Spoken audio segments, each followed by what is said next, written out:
What is going on, guys? In today's video, I'm going to be covering how late is too late for helping your child to play Division One golf. This is one of the most common questions that comes to me is just like, hey, like what's the cutoff date? Like, how do we know if we're too late, or how do we even make that determination? And so in this video, I'm going to be covering exactly that, and specifically going to be around playing Division One golf. That's really what I do. I'm not someone who does like placement for Division 3 or anything like that. My whole thing is helping your child develop into the position where college coaches reach out to them to play Division 1 golf. So that's what this video is going to be about. If you're a new subscriber, that's all we talk about is helping your child play Division 1 golf. And if you're a returning subscriber, welcome on back. This one's going to be really, really good. So it's kind of triggered from one of my most recent calls where I was on a call with a family where, they were in their senior year, or they're going into their senior year, and they're trying to figure out like, hey, are we too late? And it was kind of like got me thinking about like, okay, cool. In my head, I had a particular, date was the latest that I'd gotten a player recruited, and a particular score that was, and I was wrong about that. And so I figured that I should just make this video for all you guys, and kind of detail this for you guys of just like what this actually looks like, so that, it's out there. If you're kind of wondering, hey, are we too late? That you can actually know that objectively, right? So cool. Let's go ahead and jump right into it. So when I'm thinking about helping a child or helping a player get recruited to play Division 1 golf, the first thing that I'm doing is I'm looking at this page on Junior Golf Scoreboard. So rankings and honors, college signings, and it shows us all the players who were recruited back in 2017, where they're ranked in their class, what their scoring differential was, and the program that recruited them. And so we can kind of use this to understand like, hey, if we get to a particular level of golf, what programs are going to be available to us? That's one of the most common questions I get asked as well. It's just like, hey, like what programs should we go to if we're here? Like what programs should we target? This is the way that I like to think through that, in the same way that if you want to go to Harvard, you need a 4.0, right? If you want to go to a school that's maybe less academically rigorous, then you don't have to have as good of a GPA, right? So that's part of this process. And so when we're thinking about Division 1 golf, you don't go to a UCLA shooting 80 on average. Like that's just not how it works. So anyway, this page is really, really valuable for just establishing like, where do we need to get to? Now, the other side of this coin is by when, right? And so I have a few different numbers that I throw out there, and I want to bring a little bit of clarity to you guys for this, these kind of like thresholds, if you will. So the latest that I've had a player get recruited is August 9th of going into their senior year. So if you were to try and back out, hey, how early do we need to be looking at this? You would need to be in a position where you have a high degree of confidence that you can get your child's scoring differential to a negative 1.06, which is where that player got recruited at. And essentially like how much time do you have, and how much confidence do you have that you could get them there by that particular date. Now, obviously it's not like August 9th exactly. That in that case, player's case it was, but let's just call it August, right? So if you're going into junior year, you've got a kid, you're like, hey, I want to help them play Division 1 golf. Like how late is too late? That's kind of the way that I'm looking at that. So just so you guys have clear context on this, I work with players for a minimum of 1 year. And so if you're like, hey, Connor, I want to work with you and I want you to help my child, the first criteria that I would want to see is, hey, we're prior to August going into our junior year, or we're in a position where we're really, really close. So just so you guys are clear as well, I had somebody ask me the other day, like, how do you actually like know or like numbers are legit? This is how I track all my students. So I can actually keep track of like, hey, how much are they improving? And you can kind of see here of like where I've marked different players as far as the number of rounds that they've been logging, how much they are annually improving, where they started off in their scoring differentials, where they're at currently, and all that stuff. So if I look at the total, average is about 3.2. If we look at the players who are actually playing the amount of golf that I want them to play, which is a minimum of 13 rounds per quarter, which is essentially 1 round of golf per week, which isn't really that crazy. It's closer to 4. And I also have here as a benchmark, Charlie Woods has improved by about 4.2 shots per year. So you can consider that. In my book, that's pretty good. This fluctuates though, to be fair. Sometimes it's been as high as like 4.5. Sometimes it's been as low as like 3.5. But if you come to me and say, hey, I've got a kid they have a scoring differential of 3 and they're going into their junior year. Can you help us play Division One golf? I'd have a reasonably high probability of being able to make that happen. At the same time, though, that's kind of the cutoff here. Now, if you're in a situation where say, oh, crap, Connor, I'm like watching this in December and I've got a junior and they have a scoring differential of 1, is that too late? Well, again, we would just want to look at this in the same way. It's like, okay, can we improve? Like, how much time do we have? In that case, they'd have about 9 months. And from there, we'd say, okay, cool. Is it reasonable that we can improve by whatever 2 shots in 9 months? In which case, looking at these stats, I'd say, yeah, it's about a shot per quarter. That seems reasonable, right? So that's the way to think through this stuff as far as like, what is the cutoff? There's not like a hard and fast cutoff until you're like right up against that number that I just gave you guys, which is kind of like going into senior year. But we really want to think about this in terms of where's your child's scoring differential versus whatever their goal is. That's one of the reasons that I advocate so heavily and have so many videos on this channel on how to get ranked and be in a position where you can actually see your child's scoring differential and know what that gap is, because it just becomes a lot easier to understand what's going on. So that is what it takes. That's kind of like that cutoff threshold. Now, my advice to you is if you're watching this and your child is going into their sophomore year or their freshman year, what have you, that you do not take this as an excuse to say, well, you just push it off. Do not do that. It's a bad strategy, right? We want to make sure that we're aiming toward higher goals. We don't want to try and like aim for the floor, because if we miss, then we get nothing. Versus if you aim for Division One and you fall a little bit short, decent chance you're still playing Division III golf. You're still playing college golf. Most of the players who are trying to play elite level Division One, they're trying to be PGA Tour players, right, or LPGA Tour players. They're aiming at a very high level. If they fall short of that, they're still in a really good spot. So I would encourage you guys to not squander the time if you have it available to you. And I also want you, if you're in that position where you're kind of up against that wall, to like paint or get off the ladder. It's just like the best way to put it. Like, don't be that person who just like sits around and like gets frozen up and can't do anything. Like, do something, like pick something. Don't do the whole thing of like, let's go play in another tournament, like see how that goes. This is like, one tournament is not going to make the difference. It's not. Having a clear plan is going to make the difference.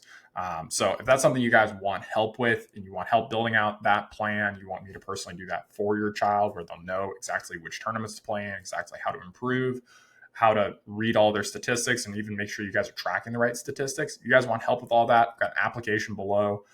Go ahead and fill that out. It'll let you know, first of all, if you're even qualified for us to get on a call together. If you are, then we'll walk through that whole process together and make sure it makes sense to you and go over next steps. If you want to learn a little bit more about this process in detail, I've also got a video pinned below on how to guarantee your child gets the attention of Division I coaches. Still applying all the principles here. The improvement numbers are not quite as good as they are now. So, just take that with a grain of salt. I've gotten better as a coach, but if you want to just kind of get a little bit more educated on the space, again, go ahead and check that video out as well. So anyway, let's talk about the thing that is more interesting. Let's talk about how good do you want to be to have to have coaches reaching out to your child when they are eligible to be reached out to. So technically that's June 15th of sophomore year.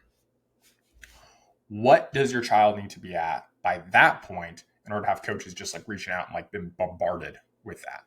So just so you guys are clear, in my experience, being around negative 2.4 is where that happens, where you get an excessive amount. Negative 1.5 is also pretty good.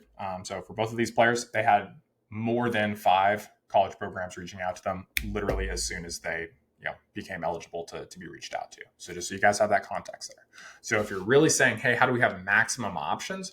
You want to be in that position by sophomore year, June 15th, right? So it's like going into that junior summer, that's really when you want to be in that position. So we can kind of reverse engineer this math here. If you have, let's just go up and pick a random. So let's go back here, and I think this is going into freshman year right now. So let's just go back to like middle of the field here. So let's say your child has, I'm just going to pick on this one. So let's say your child has a 4.42 scoring differential and they have a scoring average of 76.5, right? So they're class of 2029. So they're going into their freshman year. I believe that sounds right.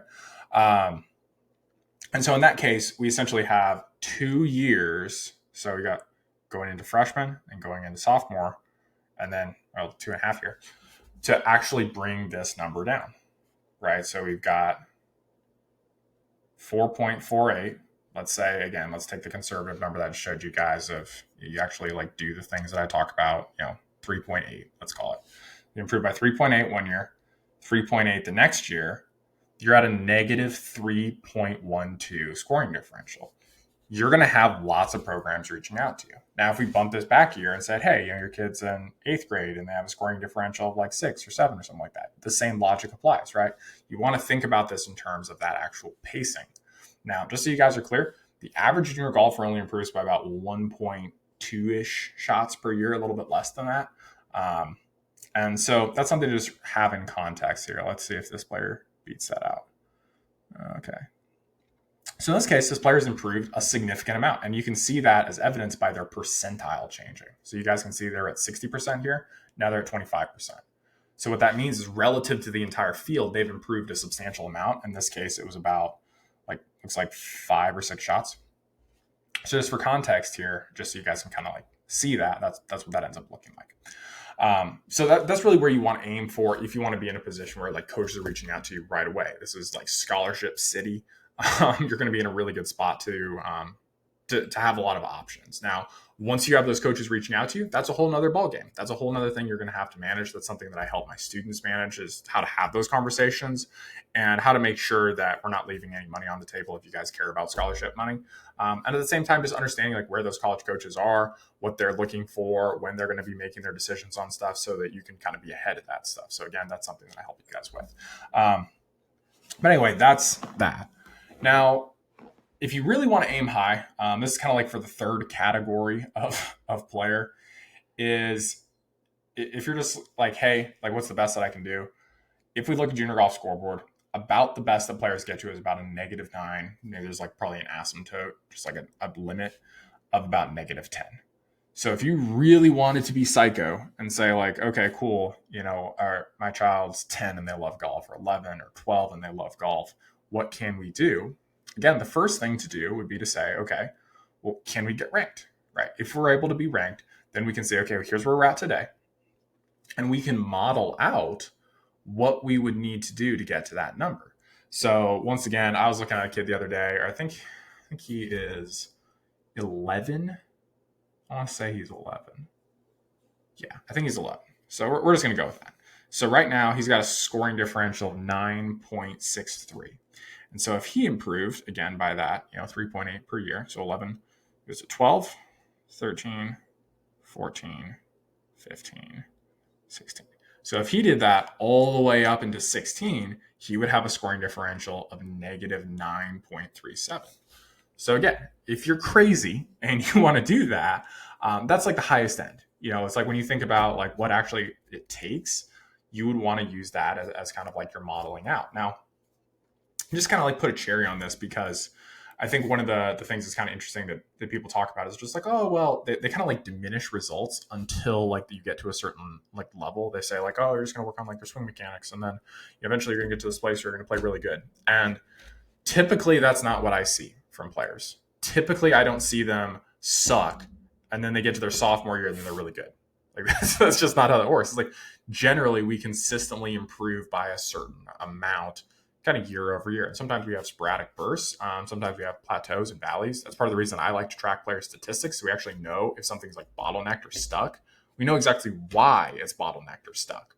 And then we can deploy different strategies in order to get that to move. And then once it does finally move, we know exactly what we did to get that to move. And now we can lock it in, make sure it's solid. So that's really, really crucial thing to kind of be attentive to.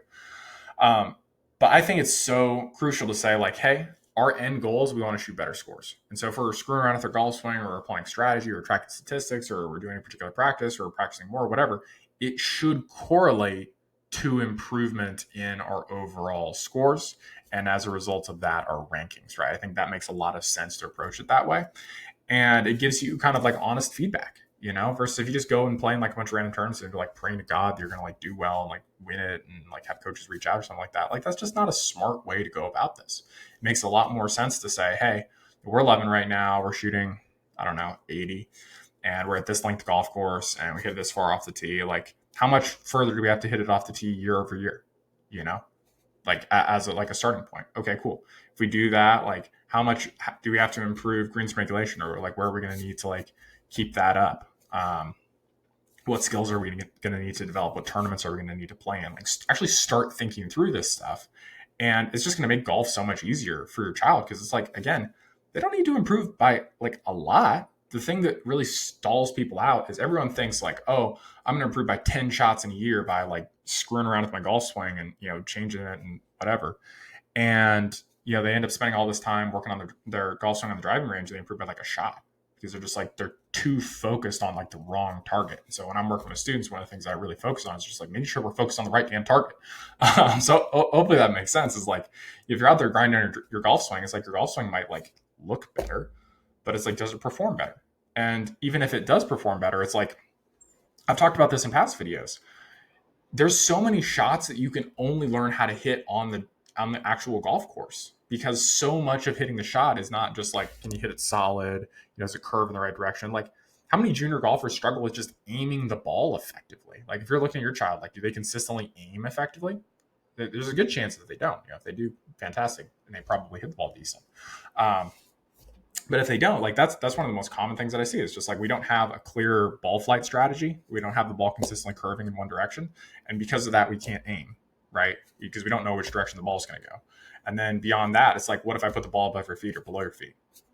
You definitely don't know where the ball is going to go from there. Now I put wind in your face and you don't know how to adjust for the wind.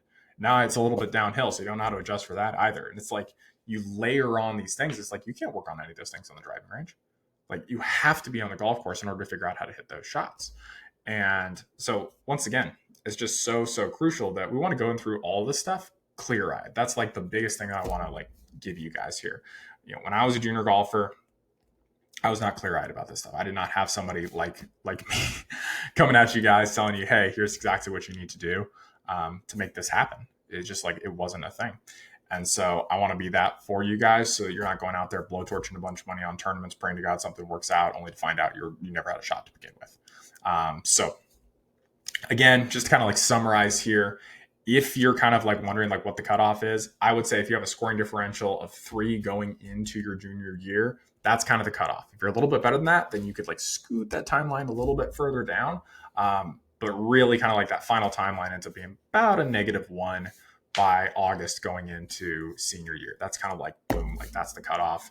You're not realistically going to have a lot of success at the point where you're like a senior or something like that, and you need to improve by a substantial amount of shots. Like, that's not realistic.